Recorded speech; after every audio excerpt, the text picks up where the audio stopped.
Another bright day. Welcome, my dreamers. Today I will show you my mood board for the upcoming home studio redesign. I gave myself exactly 1 hour to make it because there is always endless of pictures on Pinterest. This is the home studio mood board, my friends. Let's dive into it. So first, let's have a look at the Japanese color palette. I didn't know that there is such a thing that exists. I love Japanese culture, but I'm not sure how this is typed in Japan, but the colors are just amazing. This green sort of slash olive color with the other tones of sort of orange or beige, the nude color, the grays, totally fell in love with this. So I was kind of searching in this theme right from the start, and so there's also other palette that is more saturated and more vivid. And what I always had in mind in the first place when I thought about home studio are those vertical wooden sort of piles that are put into the line next to each other, which creates this really nice sort of feeling. And there's even the one that has been colored in the Japanese color palette sort of. And so this is something that I think I already found that there is that it is produced, and so I might not be making, or we will see, because I'm also heavy into the construction and actually the technical specifications and the way it's gonna be created. So that's next level. Okay, so today we'll just be discussing the style and the colors and the ideas.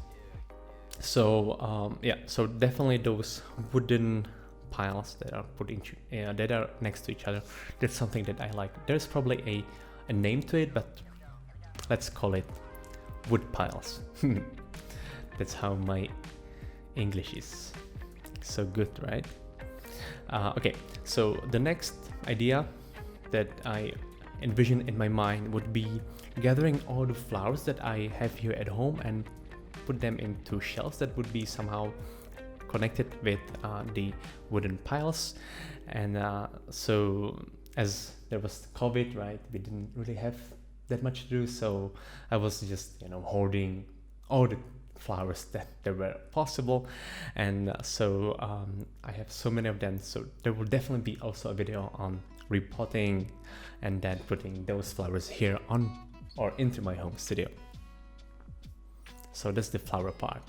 If you search for home studio, YouTube, and all that kind of stuff around it, you will definitely bump into really hip sort of tables with a stand for a monitor. Then there's usually a dark background on the wall and something called a pegboard. So that's this board here that has little holes into which you can then just hang all kind of stuff. There's another type of it, but in a sort of wooden decor, and I believe that this one is actually from IKEA, and I love IKEA, so this will be the first thing on the shopping list of ours. Okay, and this picture is actually from Matthew and Sina, a great YouTuber who is into sort of wood making and studio design. So I got inspired actually from him to rebuild my home studio.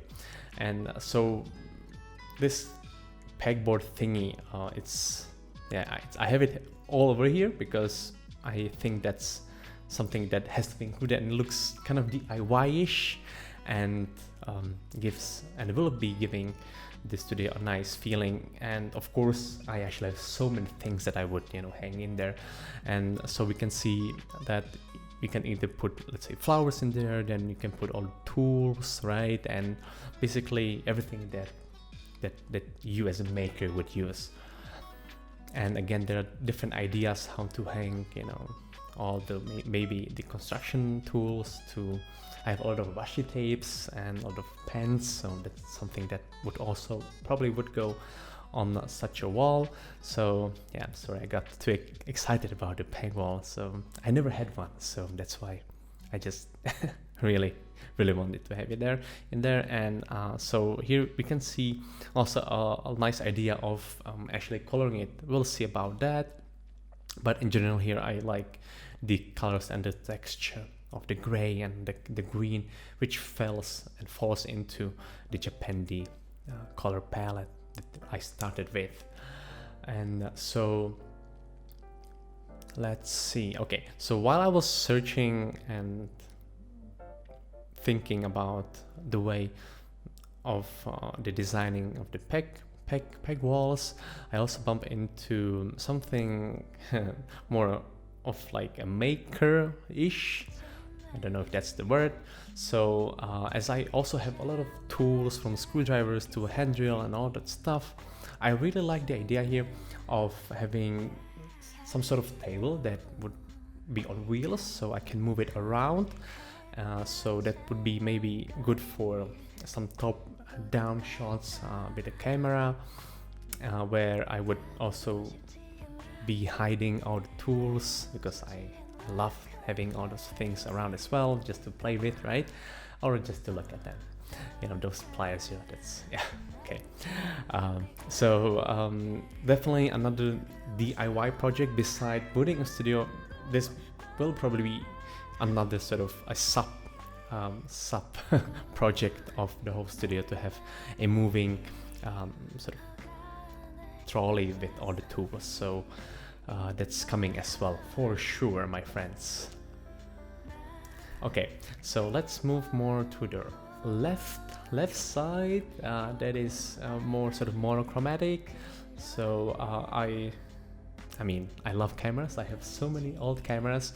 I'd like to also put them somewhere here, and so there will be a dedicated place for the camera themselves, along with the Polaroid pictures. That's what you can see here. This is a huge frame that stands on the floor. I haven't figured this out yet, but there are some nice ideas of maybe having a little shelves here for each of the photo. So this is something that I also want to have in the studio, because I take a lot of Polaroid pictures.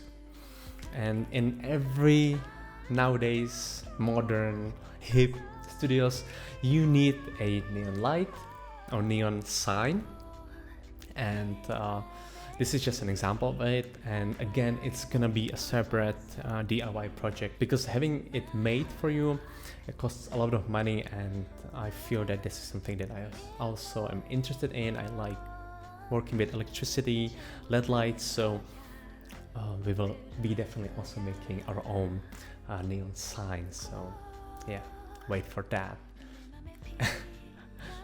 I know, it's just a home studio, and now it grew into a a tool trolley project, and then there is neon light project, and of course making the peg wall project. And so I just feel that there will be a lot of sub projects that then eventually will become one home studio project. Okay, so so moving from this monochromatic camera stuff and pictures more towards the colors and the vibes. Again, here I kind of touched or maybe I haven't actually. So what I like about this little corner here are the vivid colors and also the frames. Somehow, if you just hang the frames next to each other or into some sort of grid, it looks cool, and then it's just up to you what you put inside. And what I really particularly liked about the paintings maybe, or just prints here, are those sort of nature minimalistic moving ones. I don't know how or what's the style is, but it's rather abstract.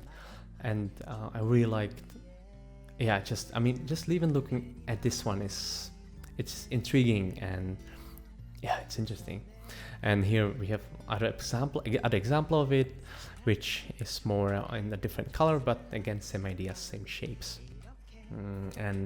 So what I got from this part here, or little corner, are the frames. So we're gonna definitely be having some frames with either abstract or concrete, maybe some sort of pop art images. That's that's gonna be, it's just gonna be something that I always wanted to also sort of have. And okay, let's sum it up. I'm not sure if we're gonna stick to the Japandi color palette, but I generally really like it. It might get more simple, meaning that we're gonna just, you know, pick maybe 2 colors. We'll see. The pegboards, definitely something that's must have. Then we're gonna have the wooden piles. That's how I called it. That's my new name for it. That's important for the sound treatment in the studio, because right now I have a lot of echo, and so I definitely need a sound treatment here, and so this should help at least a little bit. Then yeah, the trolley for the tools, that's another separate project, and that might be something that comes later on. And then the cameras and the pictures, that's something that will be there from the very beginning, or at least something that I would like to include. So a lot of ideas, a lot of things that I actually like, and so now my goal will be to narrate it down, name it, also circulate it out here on the mood board, and then I will be picking those little details that I would like to include in the final studio, and only after then we will go into the drawing board and we'll be thinking and creating something concrete for this space here. I haven't done that many mood boards in my life, but when I was making this one, I just realized how actually useful it is, how it can inspire you. I think it's a great way to start off any projects, just to look for the inspiration first. When I was making the mood board, I got super excited about it and really want to continue working on this project. Sometimes making the first step can be life-changing, like asking out the girl or the boy that you like. My dreamers, keep working on your projects, and I will see you in the next one.